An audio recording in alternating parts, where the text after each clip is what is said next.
Sumagi na naman sa aking kaisipan na nasa riverbank na daw ako at pumipili na ng mga gaganda at original na sapatos.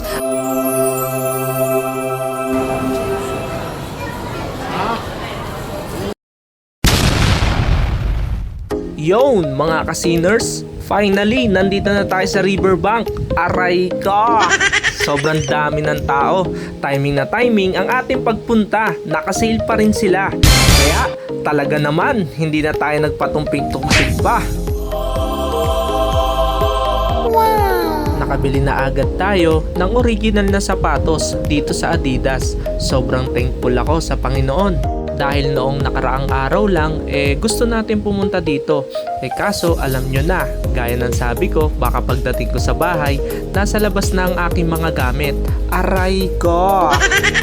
Pero by the way, sobrang tuwan-tuwa ako ngayon kasi madadagdagan na naman ang aking mga sapatos. Pero medyo kinakabahan tayo mga kaziners. Dahil ano kaya ang magiging reaction ng aking asawa sa aking pag-uwi? Aray mo! Akala ko tapos na itong scene na ito.